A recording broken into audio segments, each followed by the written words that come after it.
Bonjour à tous. Heureux de vous retrouver pour cette quatrième émission Radio Charonne. Nous allons aborder la thématique du confinement et de l'après-confinement. En effet, beaucoup d'interrogations sur le sujet. En cette période, nous, les associations, avons besoin d'outils et de conseils pour pouvoir continuer nos projets associatifs. C'est pour cela qu'aujourd'hui, nous allons vous proposer différentes ressources qui pourraient être utiles dans votre quotidien.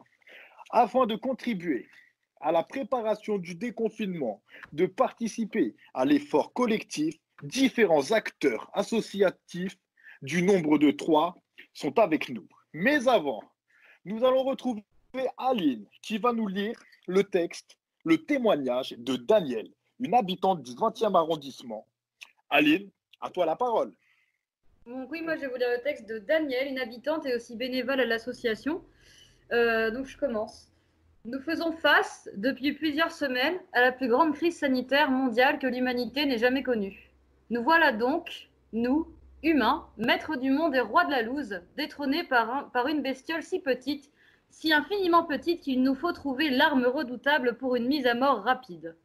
Nous sommes donc en guerre, une guerre qui engendre une crise, et crise qui sème la panique sur la planète Terre. Les grands stratèges de ce monde se sont maintes et maintes fois réunis et se sont mis d'accord. Chaque corps est en champ de bataille, chacun livrera sa bataille en s'isolant. Du fait de ce conflit, nous vivons tous confinés. Dehors, tout est mort. Il n'y a plus de crèches, plus d'écoles, plus d'entreprises, pratiquement plus de transport et pas plus qu'il n'y a de médecine ou de commerce à l'exception de ceux dits de première nécessité. La cellule familiale est réduite à sa plus simple expression.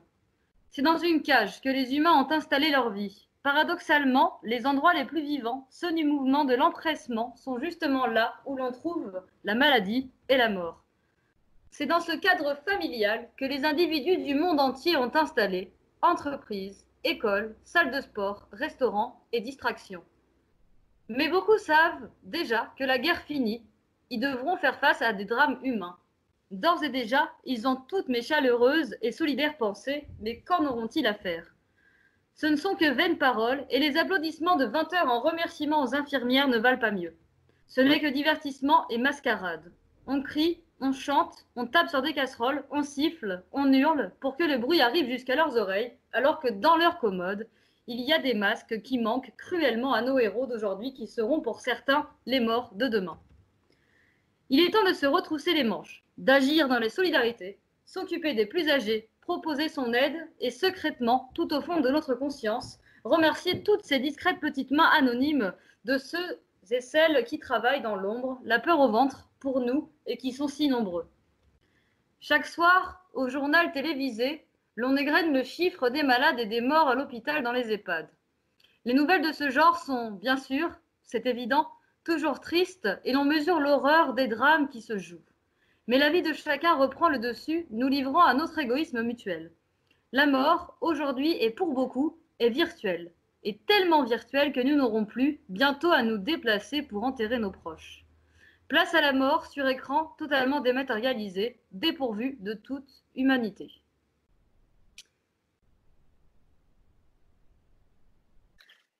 Merci Aline pour la présentation de ce très beau texte, hein. Merci à toi Daniel, hein, si tu nous écoutes. Donc, est-ce qu'il y a peut-être des réactions, des questions? Quelqu'un veut rebondir sur ce texte?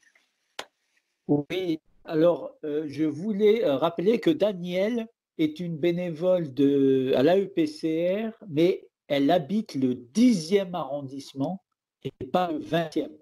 D'accord? Voilà. Et quel est son rôle dans la structure? Si Alors, tu peux nous donner quelques mots. elle est bénévole depuis 2005 à l'AEPCR. Elle était avant bénévole dans d'autres structures, hein. Elle nous a rejoint en 2005 et elle s'occupe du groupe 3 alphabétisation, très présente, 1 à 2 fois par semaine, très présente et puis elle apprécie beaucoup la relation sociale, le lien avec les habitants du 20e. Voilà. Un grand merci à Daniel.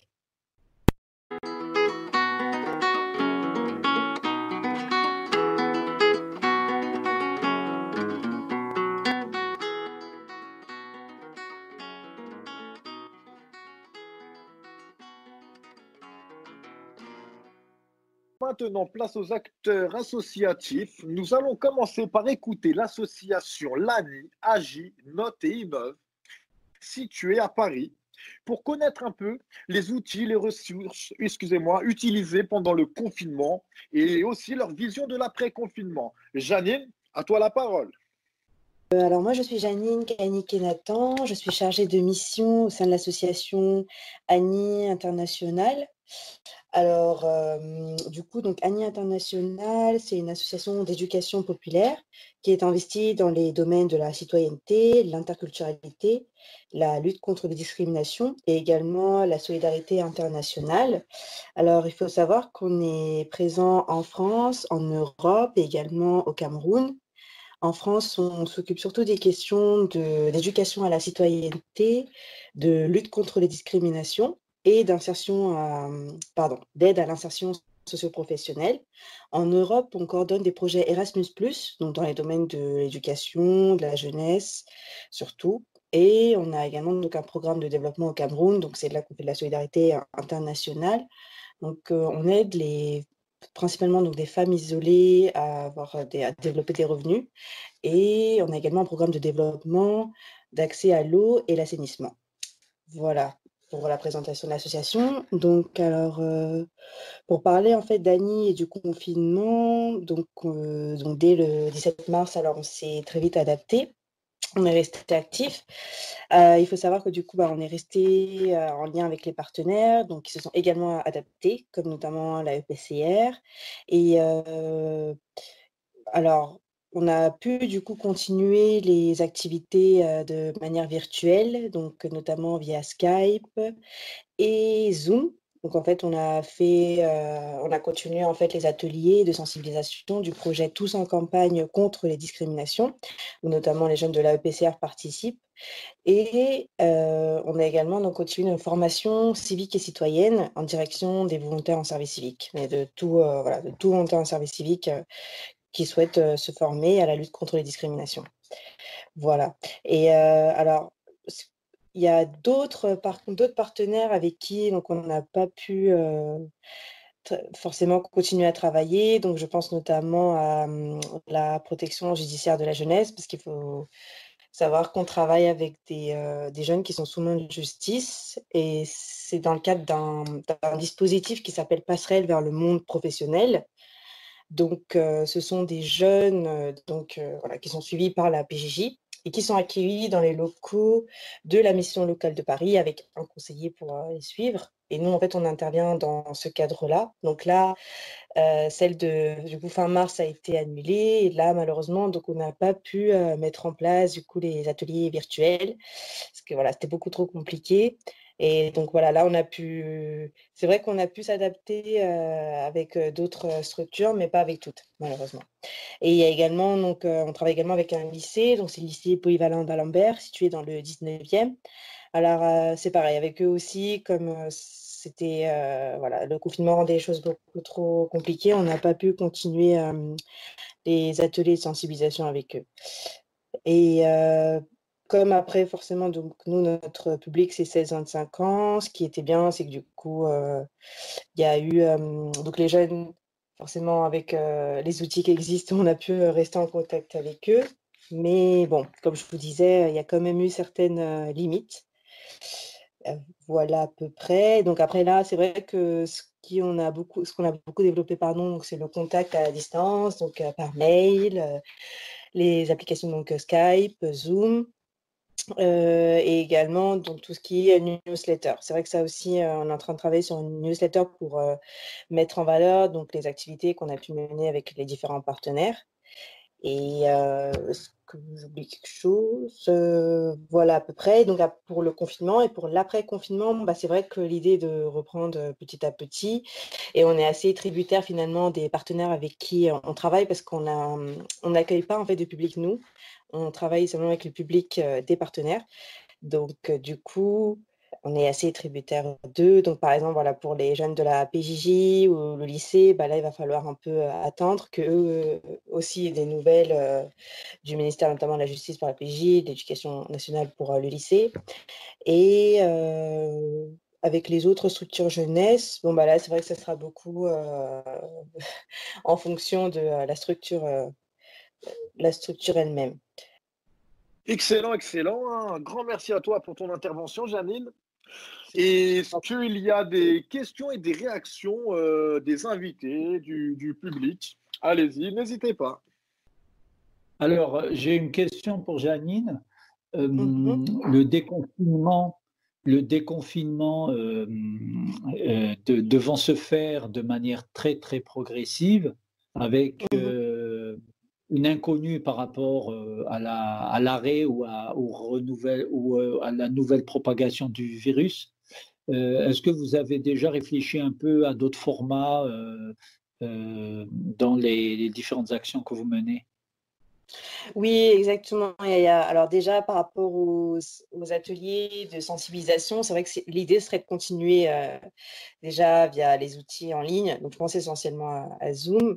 Et après, c'est vrai que on travaille également parce qu'en fait, chaque année, pour clôturer le projet Tous en campagne contre les discriminations et également mettre en valeur le travail des jeunes, on organise un forum Tous en campagne contre les discriminations. Alors là, c'est vrai on était plutôt parti sur l'idée de de le reporter, mais voilà, il faudrait peut-être également qu'on travaille sur une forme un peu plus, je dirais, virtuelle ou enfin une manière oui, une manière un peu, excuse pas forcément le terme, plutôt utiliser voilà les outils d'informatique pour ce forum-là, mais c'est encore en cours de réflexion. Et après, c'est vrai que donc, heu, notamment pour les jeunes de la EPCR et également un autre groupe de jeunes, donc on travaille également beaucoup avec l'Institut Télémac, donc c'est une structure qui lutte pour l'égalité des chances et avec qui on travaille également. Donc là, c'est vrai que les ateliers de sensibilisation en ligne, ça se passe ça se passe de manière très régulière. Là, c'est vrai que ce sera beaucoup plus simple de continuer nos ateliers, mais c'est vrai que ça ne sera pas le cas pour tous nos partenaires, malheureusement. D'accord, très bien. Ouais, merci. Je t'en prie. Merci beaucoup. D'autres réactions, les amis? Ouais, moi j'ai peut-être N'hésitez pas. une petite question, ouais. Vas-y. Quelles sont les fins de cette période de confinement, quelles sont les difficultés principales que vous rencontrez à l'ANI? C'est intéressant à savoir pour nous parce que comme on essaye de se rapprocher un peu de tous les EVS en ce moment pour faire un diagnostic, on arrive à faire quelques corrélations entre les différentes difficultés. Donc c'est pour ça que je posais la question pour voir si ça va être le même type de difficultés qui ressortent. D'accord. Alors oui, au niveau des difficultés, donc c'est vrai que, par exemple, on n'a pas pu réaliser les animations qu'on réalise d'habitude, nous, notamment le dispositif envers les personnes qui sont sous main de justice. Et du coup, en fait, surtout les difficultés, voilà, c'était la limite des outils virtuels, je dirais, parce qu'on ne peut pas les mettre en place pour toutes les activités. Et après également, donc, beaucoup, honnêtement, le côté humain, c'est-à-dire que, voilà, c'est beaucoup aussi. Donc, bien sûr, c'est en lien avec la limite des outils virtuels, mais voilà, c'est le fait de ne pas pouvoir voir les jeunes directement, qu'on sensibilise. On s'en est beaucoup rendu compte lors des formations civiques et citoyennes, notamment, où, oui, c'est pas évident, malgré le fait qu'on voit les jeunes, on voit leur visage, c'est pas forcément évident de mener des activités d'éducation populaire du coup, heu, via des applications telles que Skype ou Zoom. C'est ça. D'accord, bah Je sais pas si j'ai merci. je t'en prie. Je sais pas Très si bien, j'ai merci. répondu à la question. Mmh. Ah si, pour moi, tu as répondu à ma question. Ça me permet de faire des liens et ça fait des liens avec beaucoup de difficultés que rencontrent les EVS en ce moment. Et tu as soulevé un problème auquel je n'avais pas nécessairement pensé comme ça. On ne peut pas faire d'éducation populaire dans de telles circonstances et c'est vrai parce que ceux qui sont les plus éloignés du numérique, par conséquent, sont éloignés. Exactement, c'est ça, Donc je vois. complètement. Bah, merci pour ton intervention. Ça Ouais, permet d'ouvrir d'autres pistes de réflexion. je t'en prie, avec plaisir. D'autres réactions? Alors, je me présente, moi c'est Massinissa, animateur socioculturel à l'association d'éducation populaire Charonne et Réunion. Je suis également un des jeunes qui participent justement à la préparation du forum contre les discriminations. Du coup, ma question, ça aurait été, est-ce que durant cette période de confinement, cette période aurait servi à ouvrir les yeux sur certaines formes de discrimination, ou au contraire, elle aurait eu tendance à tendre vers justement le combat contre certaines discriminations? Donc, au final, est-ce que c'était plus positif ou négatif, entre guillemets? Par rapport, honnêtement, par rapport à notamment, si on parlait de l'égalité des chances, c'est vrai que je pense que c'est quand même une période qui a accentué en fait certaines discriminations. Donc, je pense notamment liées au milieu social et à la précarité, parce que on voit bien que du coup, bon là, c'est vrai que peut-être que je pars un peu. Je m'éloigne peut-être un peu du sujet, mais je pensais plutôt dans l'accès notamment au numérique chez les écoliers, les collégiens. Là, c'est vrai qu'on voit bien que tout le monde n'est pas au même niveau. Mais après, dans la lutte contre les discriminations en tant que telle, c'est vrai que là, honnêtement, oui, il y a beaucoup, par contre, ce qui s'est beaucoup développé, ouais, c'est les formations, les sensibilisations, les conférences en ligne, tu vois. Donc, c'est quand même il y a eu des pistes de réflexion en fait qui se sont quand même élargies, mais notamment dans toutes les actions, bah, voilà, par exemple notre forum, et bon, il n'y a pas que nous, bien sûr, comme acteurs de la lutte contre les discriminations, mais il y a beaucoup d'actions comme ça qui n'ont pas pu être menées. Donc, voilà, concrètement, dans la lutte contre les discriminations en tant que telle, c'était plutôt un stop, le confinement, je dirais. Très bien, merci. Merci pour la Oui, réponse. je t'en prie. Merci beaucoup. Bah, j'ai une petite question pour toi, Janine aussi. Mhm. Donc, personnellement ou collectivement au niveau professionnel, est-ce que vous avez développé des choses que vous n'auriez pas pensé avant le confinement? C'est vrai, David, que c'est surtout les outils en fait de communication qu'on a développés. Donc là, tu vois, on s'est rendu compte de l'importance de tout ce qui est newsletter, de communiquer en fait sur les actions qui sont faites. C'est vrai qu'il y a beaucoup ça. Et aussi, finalement, c'est vrai que je me suis également posé cette question, c'était de savoir si finalement les outils en ligne, on ne devrait pas les utiliser plus souvent. Par exemple, on a souvent tendance à se déplacer pour des réunions, souvent qui sont pas enfin, qui sont souvent courtes, ou également faire des ateliers parfois qui sont également courts. Et je me disais que peut-être les outils en ligne qui existent, ils devraient peut-être être utilisés plus souvent.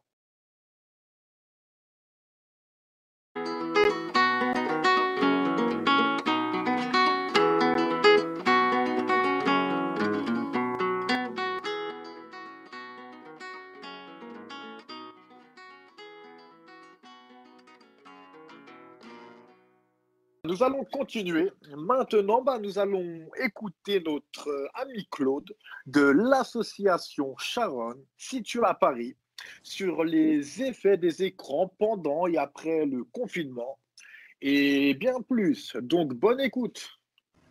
Claude, à toi la parole. Eh ben, bonjour, donc Claude Pavlik, je suis psychologue à l'association Charonne Opelia, et en particulier au sein de la consultation jeunes consommateurs, qui est une consultation pour les jeunes de 12 à 25 ans environ, et leur entourage. Donc ça peut être des parents, des éducateurs, parfois on peut recevoir des amis aussi, c'est plus rare, mais ça arrive, ou même des animaux de compagnie, ça s'est rarement présenté, mais pourquoi pas. Donc par rapport à des questions qu'on peut se poser, par rapport à des consommations, qu'elles soient importantes ou pas. Parfois, il y a des gens qui viennent juste pour poser des questions, par exemple sur les effets de tel ou tel produit. Alors, bon,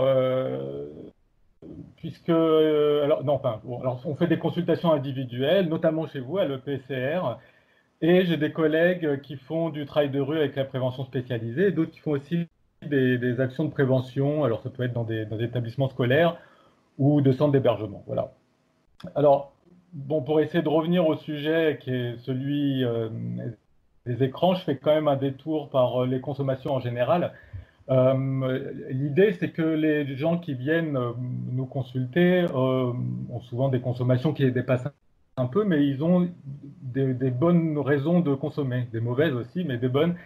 On peut penser que, par exemple, les consommations en général et les écrans aussi, hein, c'est un moyen de rendre la vie plus supportable, parfois quand on a certaines contraintes qui nous pèsent un peu, donc par le plaisir que ça apporte, mais aussi par la capacité d'oublier certains de ces soucis. On pourrait dire par exemple que la consommation chez des grands fumeurs, c'est pour rendre la vie moins irrespirable. Ça fait écran à ce qu'on peut ressentir, voir, vivre, notamment pendant cette période de confinement avec la proximité avec la famille. Ça, c'est particulièrement au moment de l'adolescence, où c'est un âge où on sort justement de ce territoire familial. C'est important de pouvoir prendre la fuite, de pouvoir prendre l'air pour revenir aussi de tout ce qu'on a appris dehors. Donc c'est un remède, mais qui peut devenir un poison, une prison aussi, en fait. Ça permet de lutter contre l'ennui, la crainte de l'avenir, mais ça peut aussi les renforcer. Alors, c'est aussi une protection contre l'extérieur pour certaines personnes. Alors, bon, les écrans, par exemple, parce que je sais que j'ai un temps limité, ça fait qu'il y a des moments où on peut se refermer sur soi par l'utilisation abusive, se coucher tard, etc. Mais c'est aussi une source d'information qu'on n'a pas autrement, d'images et un moyen de continuer à faire vivre les contacts qu'on a avec l'extérieur, avec ses amis notamment. Voilà, alors je vous donne par exemple aussi le fait, là pour l'instant je parle surtout des effets bénéfiques en fait, parce que bon, j'ai beaucoup de jeunes en ce moment que je reçois par téléphone pendant la période du confinement, qui regardent évidemment beaucoup de séries. Alors, c'est un moyen d'occupation qu'on peut juger parfois inutile, mais c'est aussi des lieux, les productions artistiques, où on peut avoir des réponses ou des questions qui nous taraudent, des morceaux de réponses, qui permettent de pouvoir vivre un peu plus légèrement. Donc c'est important d'avoir en tête pendant le confinement que c'est aussi une fenêtre vers le monde extérieur. Voilà. Merci à toi, Claude, de ton intervention. Donc, questions et réactions des invités, n'hésitez pas. Moi, j'ai une question peut-être pour Claude.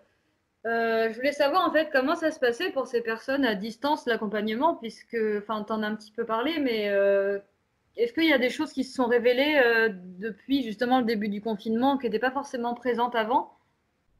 Je ne sais pas si je suis claire, mais Oui. Non, très clair. Alors, première surprise, en fait, c'est que tout le monde n'avait pas forcément envie d'être suivi par téléphone. C'est-à-dire qu'il y a des personnes pour qui la pause était très bénéfique, hein, donc c'est aussi un moyen de montrer qu'on n'a pas forcément besoin de nous, que les personnes trouvent leurs propres solutions. Deuxièmement, le confinement, ouais, pour certaines personnes, ça a forcé certains traits, notamment les personnes qui sont dans des ennuis ou avec des ressentis de vide, d'angoisse très importants. Et c'est une période compliquée parce qu'on ne sait pas de quoi sera fait l'avenir, notamment. Voilà, donc il y a eu parfois des augmentations des consommations, notamment qui sont liées à certaines peurs qui se découvraient pendant ce confinement. Mais je dirais qu'il y a eu peu de choses nouvelles, mais beaucoup de choses qui se sont un peu renforcées, disons. d'accord. Je vois un peu ce que tu veux dire.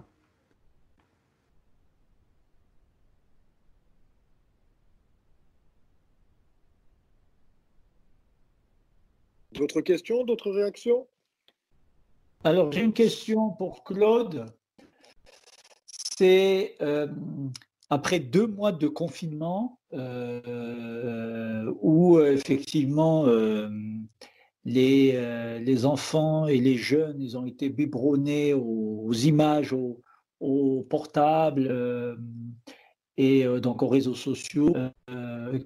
Quelle est à ton avis la meilleure façon de les décontaminer? Est-ce que déjà c'est nécessaire, puisque tu as pris un peu le contre-pied de ce qui se dit généralement? Est-ce que c'est nécessaire et comment tu verrais ça? Je dirais que c'est souvent très angoissant pour les parents de voir leurs enfants rivés sur un écran toute la journée. Et c'est sûrement bien de pouvoir évaluer où les enfants en sont, c'est-à-dire il faudra voir quand tout le monde sortira et qu'il y a une certaine vie qui va se réorganiser avec d'autres rythmes, etc. Et encore, on ne sait pas très bien de quoi tout ça sera fait.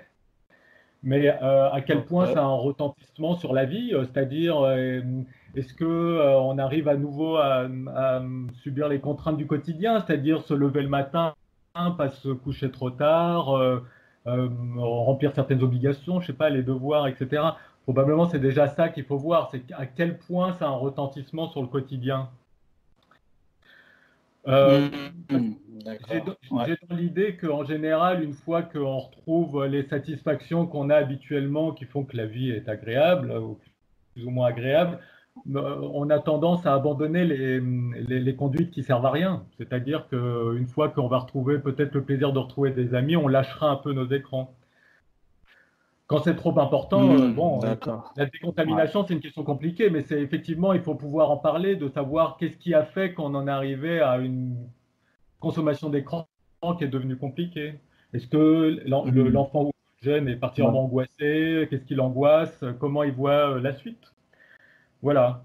Et puis, de ne pas hésiter aussi à pouvoir en parler en dehors de la famille, hein, auprès d'autres adultes. Si je peux... Très bien. Et si je peux me permettre, c'est vrai que ça a aussi son effet inverse, parce que en parlant avec des amis qui ont des enfants, etc., se sont rendus compte justement que avant le confinement, leurs enfants justement étaient beaucoup sur leurs écrans, et pendant cette période de confinement, ils ont vraiment réfléchi et puis mis en place d'autres choses, par exemple des jeux de société, s'intéresser plus aux bouquins avec leurs enfants, etc. Et puis c'est vrai qu'ils m'ont dit que ça a vraiment créé du lien et plus de communication. Voilà, donc c'est vrai que ceux, qui, il y en a qui ont compris que leurs enfants justement étaient trop sur leurs écrans par rapport au confinement. Donc on retrouve un peu de tout, je pense. Mais oui, effectivement, je pense qu'on a découvert beaucoup de choses à l'intérieur des familles pendant cette période du confinement. Ouais.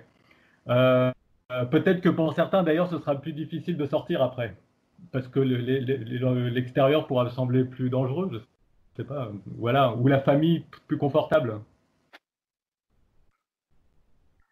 D'où une bonne prévention, je pense, après tout ça, quoi. Hein. À mon avis, ouais, il y aura.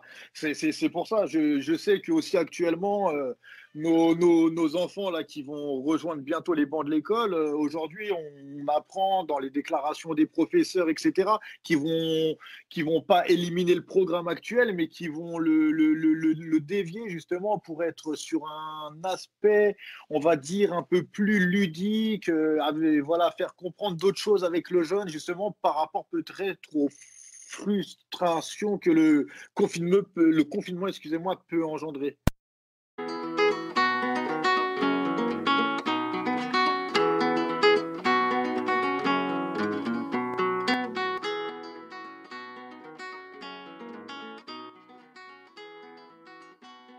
Maintenant, place à Monsieur Cédric, président de l'association Entraide à tous, petits et grands, située à Noisy-le-Sec. Cédric va nous parler de sa réflexion et le dispositif aussi mis en place pendant et après le confinement. Cédric, à toi la parole. Merci. Alors, effectivement, je préside Entraide à tous, mais je préside aussi sur Noisy-le-Sec le Conseil citoyen. Peut-être qu'on aura l'occasion d'en parler. Étant entendu qu'il y a beaucoup de synergie entre ce qu'on vit au sein d'Entraide à tous et ce qu'on vit au sein du Conseil citoyen.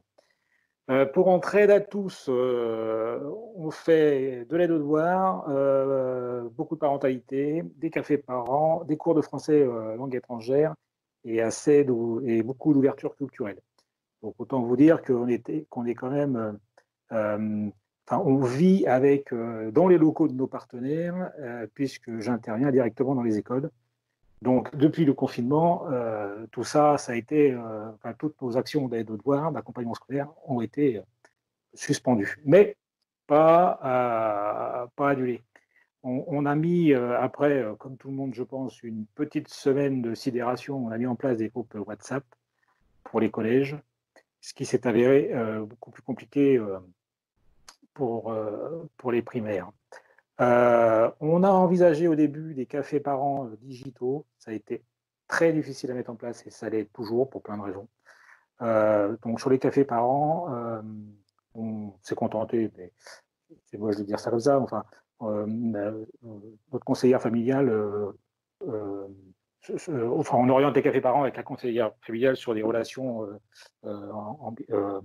avec les parents, mais enfin, individuellement. Pas en groupe de parents, mais parents ménagent les uns derrière les autres. Alors évidemment, les groupes WhatsApp pour faire le devoir, on a tout de suite été confronté au problème de fracture numérique et inhérente à cette dématérialisation. Mais, parce qu'il y a un mais, Claude m'a plutôt rassuré et remonté le moral sur le constat qu'il fait sur les ordinateurs et sur les écrans. Parce que moi, j'aimais à dire que depuis le confinement où tout le monde retournait le nez dans les écrans, que ça nous avait quand même anéanti 18 mois de café par an sur les dangers des écrans. Hein. Donc, mais là, avec l'analyse que fait Claude, oui, je commence à être un peu plus rassuré. Je pense qu'effectivement, les gens ressortiront vite de se retrouver en présentiel avec amis et grandes familles et couperont le cordon des écrans. Voilà, peut-être une photo un peu rapide de comment on a vécu le confinement. Mais c'est dur. Hein. Ne serait-ce que la partie scolaire, c'est très très compliqué parce que on a des parents qui maîtrisent peu le français, peu les rouages de l'éducation nationale. Vraisemblablement, on a perdu des familles, on a perdu des gens, ce qui va être assez compliqué de récupérer. Bon. Et c'est comme ça, dommage collatéral. Voilà. Bon, après, on est quand même aidé, pour des problèmes plus sociaux, plus lourds, on est quand même aidé par des partenaires, les bailleurs sociaux, les services sociaux des mairies, tout ça. Donc, on n'est pas seul, on n'est pas isolé. D'ailleurs, les groupes WhatsApp, c'était aussi l'occasion de rompre l'isolement. C'était ça l'idée d'abord, pas tant d'aider les enfants à faire leur devoir.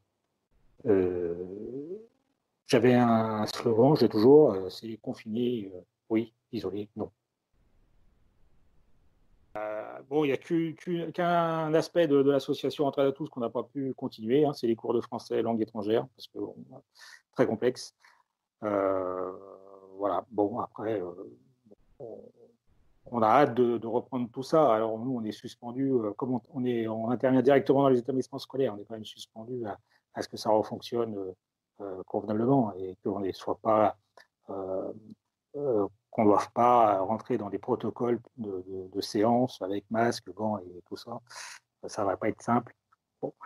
Moi, je pense que le mois de mai, c'est inenvisageable de reprendre nos activités. On va essayer en juin. Sinon en septembre. Alors après, j'ai quand même, j'ai quand même quelques inquiétudes sur la reprise, sur l'après-confinement. Pour être honnête, moi, comme j'interviens directement dans les établissements scolaires, je souffre énormément de ne pas avoir de locaux en propre qui m'auraient permis d'avoir une base arrière et proposer quelques autres services aux parents adhérents. Donc ça va me conforter dans mon idée d'en avoir assez rapidement, de monter un projet pour avoir des locaux en propre. J'ai assez peur des vacances si mes quartiers populaires, pour parler comme ça, ne peuvent pas partir en vacances ou ne peuvent pas s'éloigner. Je pense que ça va être un problème. J'ai tout de suite une appréhension sur la fermeture des marchés parce que dans ces quartiers-là, culturellement, ça a une grande importance, les marchés alimentaires. Et je m'en suis très vite inquiété. Et l'actualité me donne raison, hein, puisqu'il y a des distributions de nourriture qui se fait pour pallier à ces marchés qui disparaissent, enfin qui sont fermés.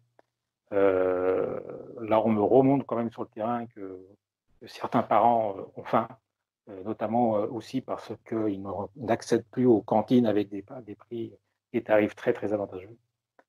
Voilà, donc alors là, c'est moins Entraide à tous, c'est déjà un peu plus le Conseil citoyen.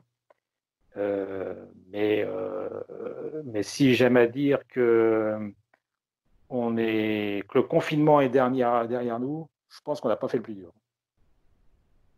mais j'espère me tromper. Moi, j'ai peut-être une petite question. Comme maintenant on travaille un petit peu ensemble, est-ce que tu peux développer un petit peu le projet que tu as en visu là, concernant l'intervention? Alors, le projet en visu, c'est un EVS, un espace de vie sociale. Euh, pour, comme intrinsèquement à un EVS, pour pouvoir faire tout ce que je fais aujourd'hui en étant très imaginatif avec les locaux qui ne m'appartiennent pas dans les établissements scolaires, de pouvoir en faire à demeure et développer des actions d'entraide à tous sur plein de choses dont on a furieusement besoin. Donc ça va de l'écrivain public à permanence,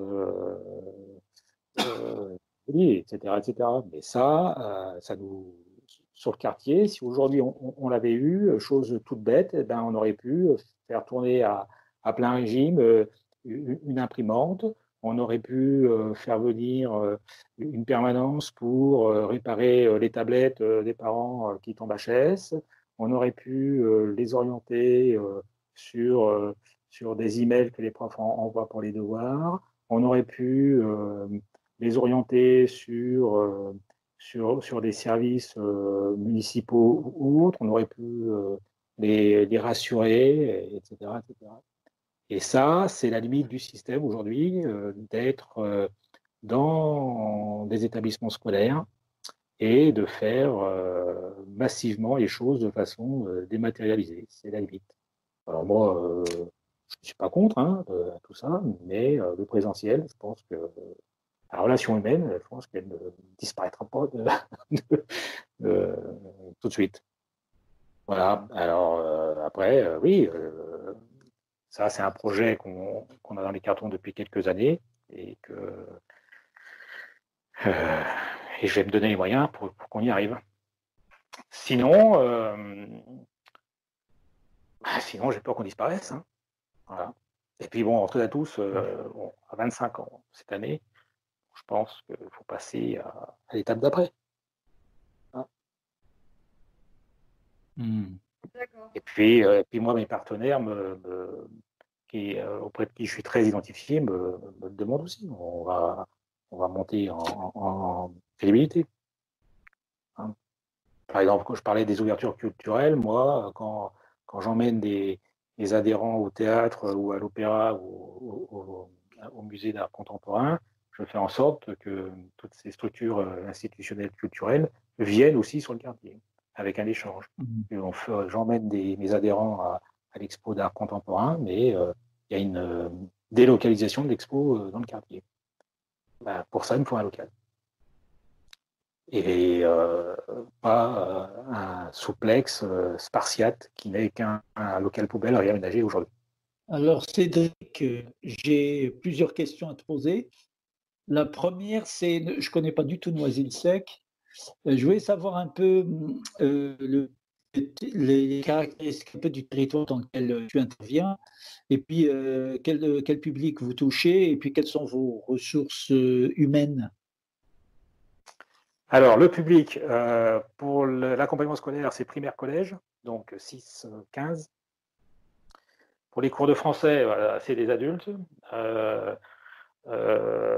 Pour les cafés parents, c'est bien sûr des adultes. Alors, on a d'ailleurs développé un café parent pour les enfants, puisqu'on a au sein de l'équipe une journaliste là, qui est très à la pointe de ces choses-là. Donc, elle fait beaucoup d'émissions radio dématérialisées, genre en podcast.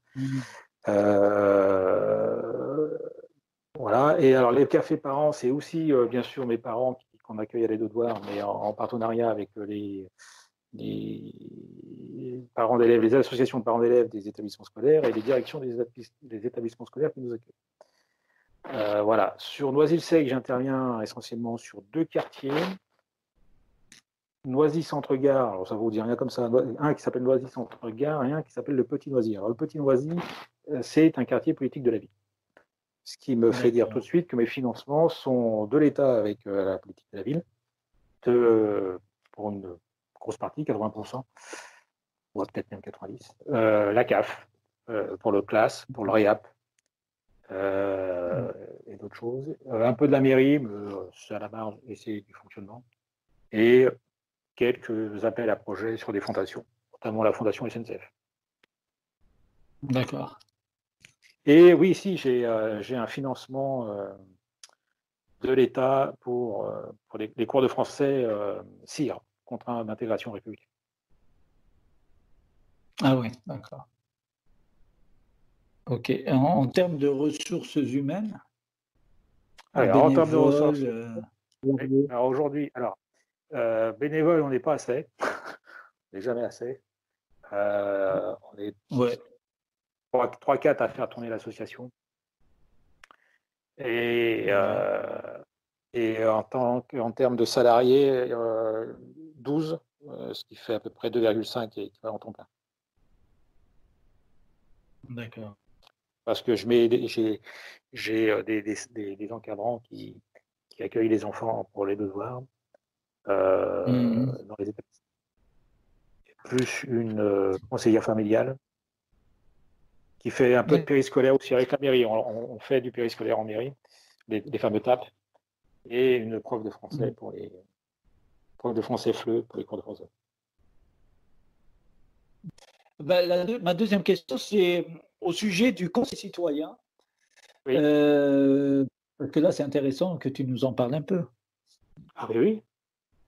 Oui. Alors, le conseil citoyen a été créé en 2000. Alors, le conseil citoyen existe depuis à peu près 2015, mais il a été créé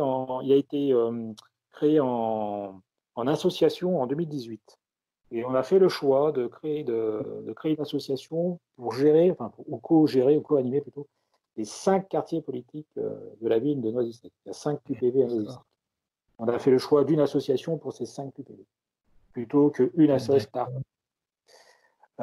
Dans ce conseil citoyen, comme dans tous les conseils citoyens, il y a un collège habitant, un collège association.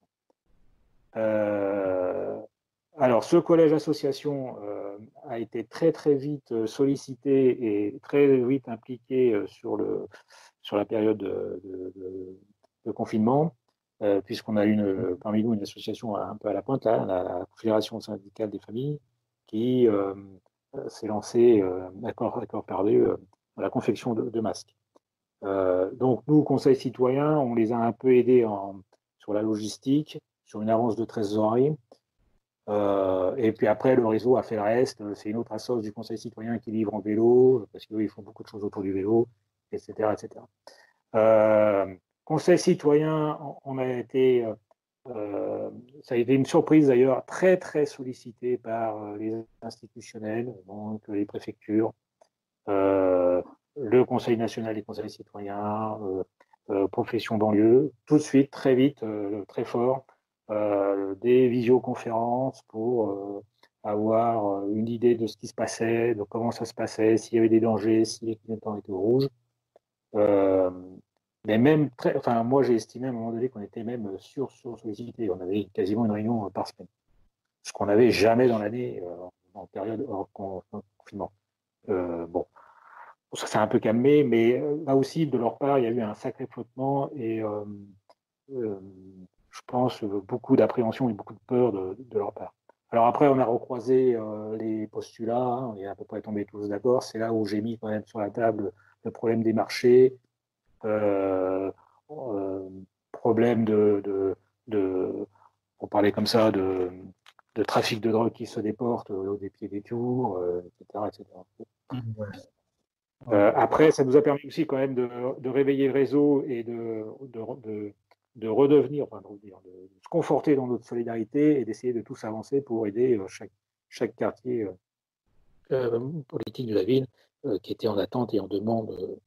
Parce que bon, ce que je vis au Petit Noisy, c'est la même chose qu'il y a sur les autres quartiers. Donc, d'accord. Peut-être exacerbé parce que il y a d'autres quartiers à Noisy-le-Sec PV qui sont beaucoup plus de problèmes qu'au Petit Noisy. Enfin, je ne vais pas faire un concours, c'est pas l'idée. Voilà. Ouais. Alors après, par contre,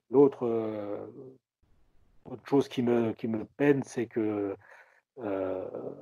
j'ai pas l'impression qu'on soit sorti des les élections municipales, et on est c'est assez agaçant d'ailleurs, on est un peu récupéré par les listes, hein, par les partis. Ouais. On sent une volonté quand même politique derrière de ramasser tout ça, hein. C'est celui qui fera le plus. Bon, on prend sur nous, hein, on prend beaucoup de recul, mais ça se voit un peu trop. Ouais. C'est pas super serein. Ouais. Pour le Conseil citoyen. Ok. Merci. Alors Donc, là c'est un aussi, conseil citoyen, on peut dire que c'est un conseil citoyen dynamique. Parce qu'il y en a, il y a des conseils citoyens qui vivotent, quoi. Là, je sens que un conseil citoyen qui bouge bien. Comment dire je pense que là, oui, mais si, c'est. Alors oui, voilà, non, mais si. Alors je vais répondre assez. Je vais illustrer ça. En fait, oui, mais ça correspond exactement à ce que les institutionnels nous demandaient tout de suite au début sur les conseils citoyens. Après, ils nous mettaient la pression pour qu'on se mobilise, qu'on soit bénévole, qu'on soit sur le terrain, et les meilleurs. Il fallait s'inscrire dans la réserve bénévole. Il fallait presque institutionnaliser, encore une fois, nos bénévolats. Et moi, j'aurais dit à un moment donné, mais vous êtes gentils, c'est dans nos gènes. Donc, on le fait de toute façon. On n'a pas attendu, et on n'a pas attendu non plus le Covid pour se mobiliser et aller voir nos prochains et s'inquiéter, ne serait-ce que de prendre des numéros de téléphone et d'appeler les plus âgés d'entre nous pour savoir comment vous allez. Bon. Donc, ça, cette matière existait. Elle existait et elle existe toujours. Et c'est peut-être effectivement, maintenant, en part, ça, c'est peut-être la chose qu'on peut dire sur le Conseil citoyen de Noisy-Sec, sans préjuger de ce qui se fait ailleurs, c'est qu'on a quand même un gros collège association assez stable et assez solide à Noisy-Sec. Effectivement, on s'est adossé là-dessus, enfin, on s'est appuyé sur ces associations. Donc, c'est, voilà. Et je pense que si le Conseil citoyen n'existait pas, ces associations feraient de toute façon le boulot. Moi, en tant que Conseil citoyen, encore une fois, on a été sur de la logistique, de l'administratif et de l'huile dans des rouages. Voilà, c'était de donner un billet pour qu'on achète en catastrophe une machine à coudre pour faire des masques. Voilà. D'accord. Merci. Merci à toi, Cédric. D'autres réactions de la part des invités ici présents? Moi, peut-être encore, parce que j'adore parler. Non, c'est pas ça, c'est juste que moi, ça m'intéresse beaucoup parce que j'ai enquêté le Conseil citoyen de Noisy-le-Sec dans le cadre d'une matière à la fac. Et du coup, ça fait écho à ce que j'ai pu voir, etc. Et moi, je voulais revenir un peu sur l'association Entraide à tous. Parce qu'il y a quand même un versant qui est assez important, c'est ce sur quoi tu m'as sollicité pour travailler, Cédric. Oui. Le programme de continuité éducative. Tu sais, ce que j'ai vu, tu avais un document officiel que tu m'as fait suivre. Est-ce que tu peux nous en dire plus à propos de ça? Alors, oui, alors l'État s'est vite aperçu, mais bon, c'était. Il ne fallait pas sortir de Saint-Cyr pour s'en apercevoir rapidement qu'effectivement, ça allait être très compliqué de faire l'école pendant le confinement. Et d'ailleurs, ça a été c'est tellement vrai que ça a été un peu un choc pour les parents parce que moi, je fais par exemple de l'aide-devoir. Ça veut dire que je prends les enfants à partir de 16 heures après l'école, pour autant qu'ils aient des devoirs que les profs leur donnent. Sauf qu'aujourd'hui, les gamins qui sont à la maison, confinés, c'est pas du travail des devoirs qu'on leur demande de fournir toute la journée. C'est du travail scolaire, d'école. En fait, c'est comme s'ils étaient à l'école, mais à la maison. Enfin, ils travaillent à la maison, quoi. Donc, à un moment donné, moi, avec mes petits groupes WhatsApp, on a vite été confrontés à ne plus répondre à des problèmes de devoirs à rendre, mais à des problèmes de devoirs à comprendre, à assimiler, avec des nouvelles notions et sur justement la continuité pédagogique et éducative. Donc là, premier écueil, parce qu'on n'est pas, nous, à notre niveau, on n'était pas fondamentalement prêt à faire ça. Et c'est même pas notre cœur de métier. Bon. Ce qui m'a posé un problème à moi sur mes salariés, parce que j'ai des gens qui sont très bons pour faire de l'aide-aux-devoirs. Revoir une leçon le soir, la faire réciter, corriger un exercice. Mais j'ai déjà un peu moins les compétences pour demander à un parent de regarder avec son enfant la progression du cours, de vérifier qu'il l'a compris, qu'il ne fait pas fausse route, etc., etc. Ça, c'est déjà plus le travail d'un professeur. Et là-dessus, si on greffe des parents qui maîtrisent peu ou mal le français, si on greffe des outils informatiques qui n'existent pas ou peu, ça a été la catastrophe. Autre chose, pour les collèges, pas de problème. Un collégien qui ne pige pas, il appelait mon groupe WhatsApp. Un primaire, c'est juste inenvisageable. C'est pas comme ça que ça se passe en primaire. Un gamin de CP, il ne va pas prendre le téléphone pour appeler le groupe WhatsApp. Ça on s'est pris frontalement en pleine figure. Donc, il a fallu trouver d'autres sources, une autre idée pour s'inquiéter de savoir si les parents maîtrisaient bien ce que les gamins avaient à faire comme apprentissage scolaire dans la journée. Et donc trouver une ressource. Hein. Alors, je parle d'Aline, là, en fait, voilà, pour régulièrement aller au-devant des parents en primaire et les questionner, les rassurer, et peut-être même, c'est là où il y a une plus-value, c'est peut-être même prétexter ces appels réguliers, ces appels réguliers pour rompre l'isolement et faire de la parentalité. Ce qui fait une passerelle aussi pour parler de la scolarité, etc. Alors, bien sûr, tout ça, c'est inenvisageable si on ne met pas dans la boucle les directions des écoles où on intervient et les profs, ce qui a été fait, avec un retour qui est ce qu'il est. Voilà. Et ça, je pense que peut-être qu'à terme, cette nouvelle offre qu'on a dû proposer à cause ou grâce au confinement, ça va peut-être nous faire aussi bouger un peu les lignes et proposer autre chose pour appréhender la scolarité des enfants. Peut-être qu'il va falloir faire un peu plus que l'aide-aux-devoirs, aller vraiment dans l'accompagnement scolaire et être encore plus un lien incontournable avec l'ensemble de la communauté éducative. Toujours vis-à-vis de parents qui sont en difficulté. Hein. Pour les autres parents, ça soit pas de sujet. Mais pour ces parents-là, oui, voilà. Ouais, voilà. Donc voilà, c'est un peu l'idée du cadre juridique que l'État a lancé sur la continuité éducative. Donc il y a ça, il y a effectivement la fourniture de tablettes numériques. Ce qui, moi, me pose un autre problème, c'est que je ne suis pas super convaincu que pour certaines personnes que je côtoie qui ont des problèmes pour faire travailler leurs enfants de façon dématérialisée, je ne suis pas convaincu que c'est une tablette qu'il leur faut. Je serais plus convaincu que c'est des compétences informatiques, donc pareil, des gens qui maîtrisent l'informatique, qui sont très pédagogues en informatique, etc. Voilà, qui sont capables de dire tu cliques là, pas là, ce genre de choses. Enfin, comme moi tout à l'heure, hein, pour me connecter à Skype, hein, clairement. Voilà pour les tablettes. Et alors, effectivement, dans la continuité pédagogique et éducative de l'État, il y a quelques subsides réservés aux quartiers politiques de la ville. Allons-y, il faut en profiter et puis avancer.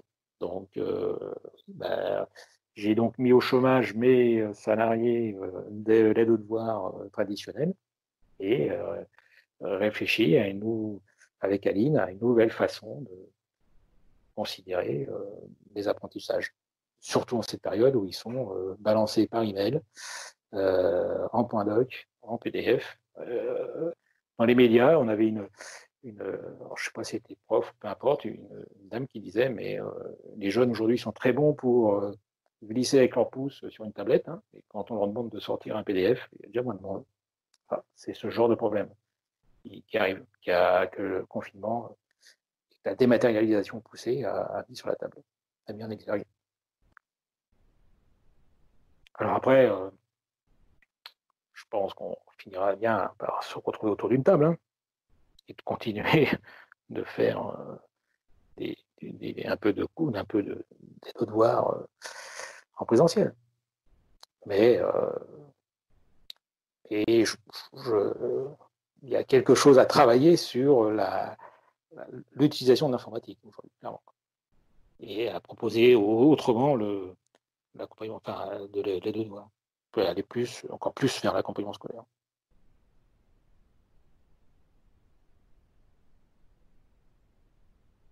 Ça vous laisse sans voix. Alors, une autre réflexion, hein, c'est qu'on s'est aperçu aussi que quand j'avais, alors pas sur le groupe d'Aline, mais sur l'autre groupe qui est un peu plus en avance, on a pour certaines familles, on a quand même impliqué les parents dans le suivi de la scolarité par téléphone de leurs enfants, et on s'est aperçu que les parents comprenaient un peu mieux ce qu'on faisait pendant les séances le soir, que les parents ne voyaient pas. Hein. Donc, ça m'a conforté dans une idée que je porte depuis des années, c'est que je me suis fait la réflexion à un moment de dire que est-ce qu'on n'était pas à côté de la plaque, à côté de nos chaussures, de prendre des enfants pour leur expliquer comment on faisait une division, et qu'il ne fallait pas plutôt accueillir les parents pour leur expliquer à eux comment il fallait qu'ils réexpliquent à faire une division. Ça, le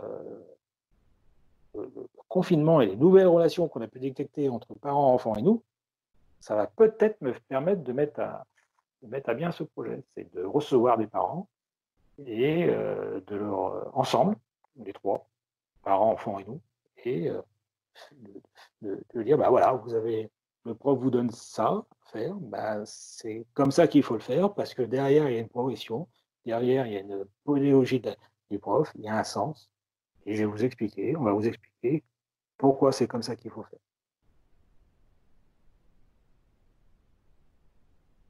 Ça nous l'a mis. Là aussi, c'est revenu à la surface. Cédric, un grand merci pour ton témoignage, en effet, vraiment, il y a beaucoup de choses vraiment très intéressantes, vraiment superbes, ces actions mises en place sur le terrain. Et on espère vraiment que ton projet, ce projet se concrétise, ce projet EVS, vraiment pour le bien de Noisy-le-Sec.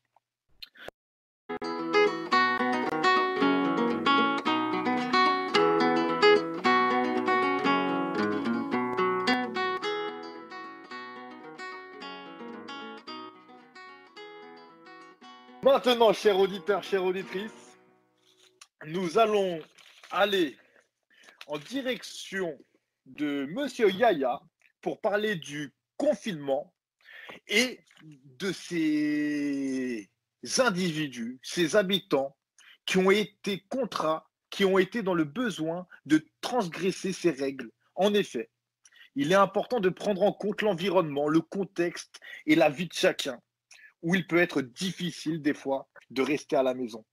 Yaya, à toi la parole.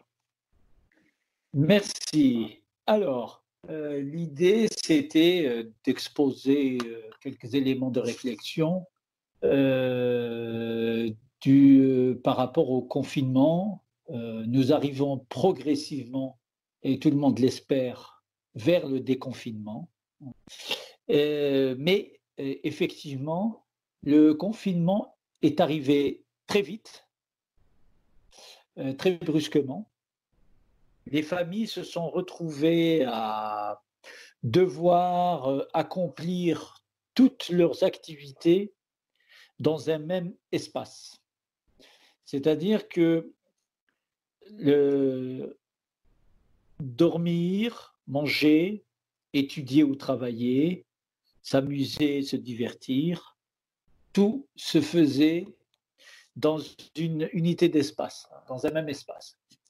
En dehors du confinement, la temporalité s'inscrivait, les repères spatio-temporels faisaient que généralement on faisait certaines choses à certains endroits.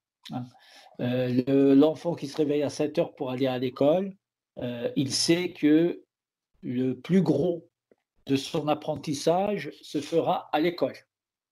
Quand il va se divertir, il va aller dans un club sportif ou dans une association pour se divertir. Donc voilà, on va se retrouver donc avec une unité d'espace qui n'est pas forcément évidente dès lors que toutes les activités se passaient dans cet espace-là. Il a été constaté d'ailleurs un brouillage un peu de la dimension temporelle, puisque beaucoup de gens se sont retrouvés à décaler leur temps de sommeil et le temps de réveil. Alors, pour certaines personnes, se retrouver confinées pouvait faire donner le sentiment d'étouffement. Puisqu'il y avait cette idée de se marcher les uns sur les autres, d'être tout le temps en interaction. Et ce sentiment-là pouvait effectivement donner l'envie à l'individu, à tout individu, de sauter sur toute occasion qui se présente, c'est-à-dire d'investir les moindres interstices. Donc, on l'avait bien constaté, il y a eu beaucoup d'humour, beaucoup de blagues qui ont circulé, de photos, etc., sur les réseaux sociaux. Les personnes, par exemple, qui vont sortir 10 fois leur chien. Donc, c'était l'occasion de pouvoir mettre le nez dehors. Dans le 20e arrondissement, il a été dit que des jeunes investissaient le TEP, les deux TEP, disons le centre d'animation Nuit Lumière, où il y a énormément de terrains de sport, et Mary's Hills aussi, qui est aussi un grand terrain de sport. Ils allaient, donc ils escaladaient pour faire du sport, et donc il y avait régulièrement la police qui venait les chasser. Il y a eu aussi des tentatives de certaines personnes de partir en vacances pendant le confinement et qui ont été bien sûr refoulées. Et donc, toutes ces tentatives sont en fait, c'est des petites libertés prises un peu pour essayer de se la réapproprier, cette liberté-là. Donc, ce n'est pas d'un manque de civisme, parce que j'en ai entendu parler, manque de civisme, etc. C'est dans un peu c'est dans l'approche humaine, de se dire que quand on est enfermé, d'ailleurs il y a eu une étude de Goffman là-dessus, sur les incarcérés, on va retrouver un peu ces aspects-là. Quand il y a une sortie d'1 heure, on va essayer de gratter 1h15, etc. Mais c'est une adaptation qu'on appelle intégrée, c'est-à-dire c'est une adaptation qui ne vient pas remettre en cause les règles établies, mais c'est plus essayer de réapproprier un minimum de liberté qui nous est plus ou moins confisqué. Voilà, et donc effectivement à partir de ce moment-là, on a parlé aussi du déconfinement, et on a parlé de la charge mentale, etc. C'est-à-dire que il y a eu dans certaines situations où les familles se retrouvent, ou surtout les parents, se retrouvent à devoir gérer 1 millier de choses en présence des enfants en même temps. C'est-à-dire, on leur fait école tout en travaillant à côté, ce qui paraît quelque chose de très compliqué, puisqu'il faut jongler entre les contraintes professionnelles et bien sûr les sollicitations des enfants, et puis toutes les tâches domestiques à assurer en même temps. Et cela peut effectivement provoquer un sentiment de débordement, c'est-à-dire on est débordé, on n'arrive plus à faire le tri des priorités du fait de l'absence de frontières. Mais le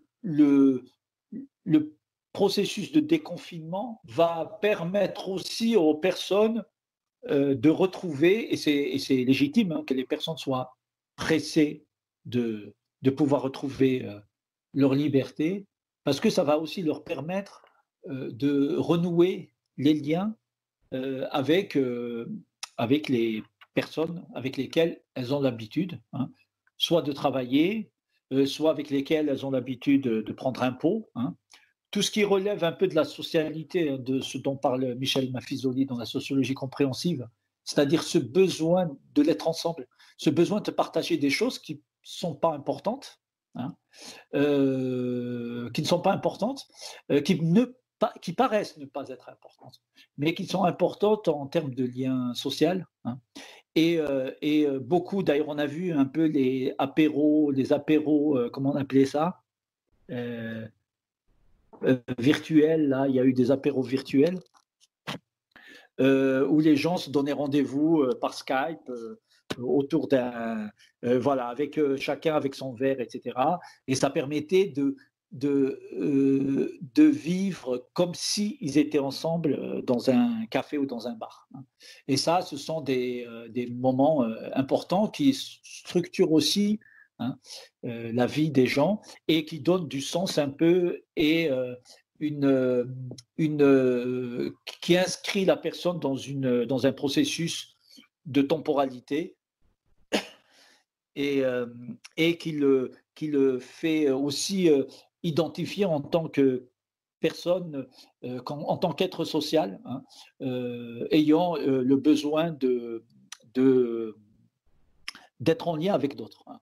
Et on l'a fait un peu par procuration, par exemple le 20h, le fait d'applaudir, etc.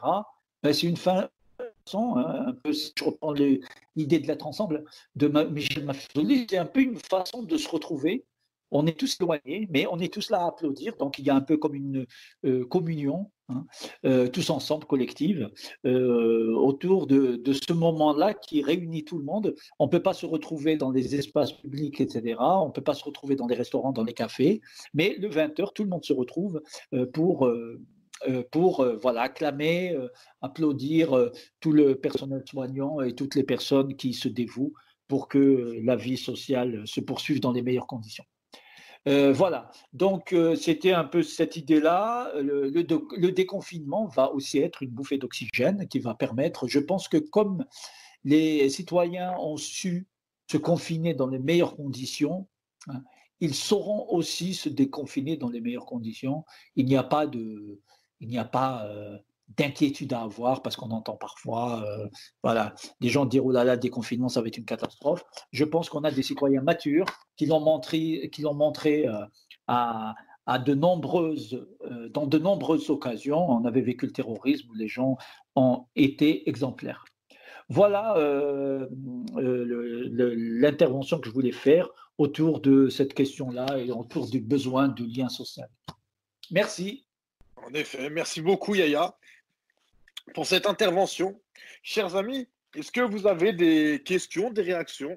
Si c'est le cas, n'hésitez pas. Ouais, moi je veux bien dire quelque chose. Mais en fait, c'est pour répéter un peu ce que Yaya a dit. J'ai trouvé ça très intéressant. Je pense que notamment, ce qu'on a accusé de ne pas respecter le confinement, c'est beaucoup des jeunes et des ados. Et je pense qu'effectivement, c'était des moments où on s'approprie un peu de liberté, parce que c'est quand même un âge où on refuse particulièrement la passivité, quoi. C'est vraiment un truc insupportable. Et ça a montré aussi à l'importance des relations en dehors de la famille, ce qui fait un peu écho aussi aux interventions d'avant, hein, de dire que par exemple, c'est pas tous les parents connaissent ça, c'est-à-dire genre mon gamin avec moi il obéit jamais, avec les autres il obéit toujours, ou bien même dans les apprentissages scolaires on comprend mieux avec la maîtresse qu'avec les parents, quoi. Enfin voilà, et du coup effectivement il y a eu quand même pas mal de créativité pour compenser cette absence physique. Donc moi je suis tout à fait d'accord de dire que les applaudissements c'était un moyen de se sentir la présence des autres, quoi, notamment. Et que donc on essaye d'inventer des choses, mais que bon, ça suffit pas toujours. Ouais, effectivement, on n'a pas forcément les moyens de compenser cette absence. Absolument. Oui, c'est vrai.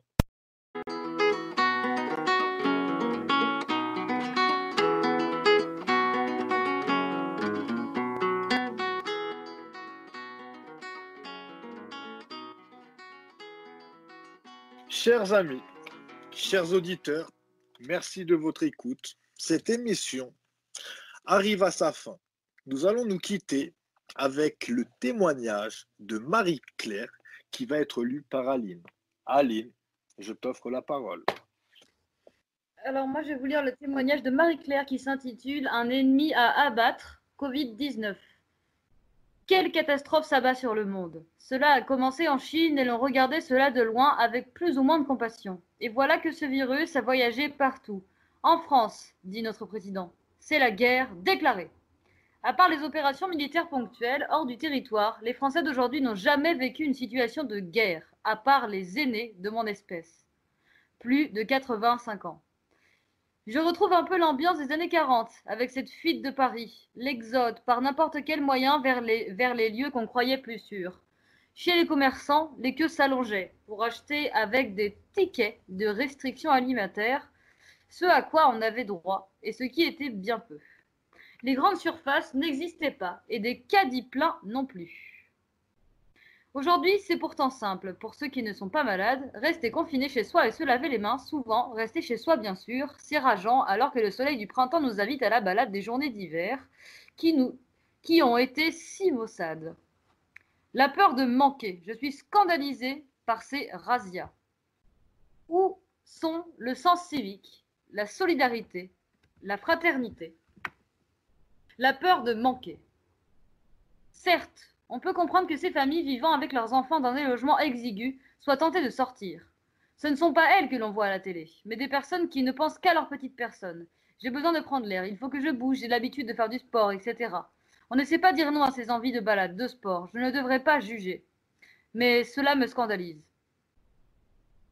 Ce n'est qu'au bout d'une semaine que l'on a commencé à s'inquiéter de ceux qui ne peuvent pas être confinés chez eux, car ils n'ont pas de chez eux. En ce qui me concerne, j'habite dans un logement confortable, dans une tour de 18 étages, au milieu d'un espace vert planté et fermé, et entouré d'environ 300 logements. Cela représente du monde. J'ai la chance d'avoir un balcon où je cultive avec amour quelques fleurs. J'ai surtout la chance d'avoir des voisins attentifs à mes besoins. Avec les moyens dont nous disposons aujourd'hui, on ne devrait pas s'ennuyer. De mon balcon, j'aperçois un monsieur lisant devant sa fenêtre ouverte. Deux jeunes, sur la terrasse du dernier étage, jouent au ping-pong. Sur la pelouse, un papa joue à la balle avec son petit gamin. Sur un toit voisin, végétalisé, un monsieur jardine. J'essaie de rester sensible à leurs revendications des prisonniers qui se trouvent privés de visite. Il ne faudrait pas oublier que les personnes des maisons des retraites, les EHPAD, se retrouvent également sans visite et elles n'ont pas causé de tort à la société. Elles se retrouvent prisonnières, sans visite, sans animation. Finalement, si on veut être positif, n'est-ce pas l'occasion de lire ou relire un bon bouquin, de visiter sur Internet des musées ou des pays, dessiner, peindre? C'est peut-être l'occasion de recentrer nos vies de famille sur l'essentiel, de jouer avec nos enfants. Lâchons les tablettes et les smartphones. Et quand nous aurons vaincu coronavirus, le sens civique, la solidarité, la fraternité seront plus que jamais indispensables pour relancer notre économie, et ce n'est pas à coups de gilets jaunes, de revendications de grève et d'émeutes que nous y arriverons. Nous ne devons pas nous en laver les mains, mais l'effort de chacun sera indispensable. Marie-Claire. Vraiment magnifique. Un grand merci pour cette lecture, Aline.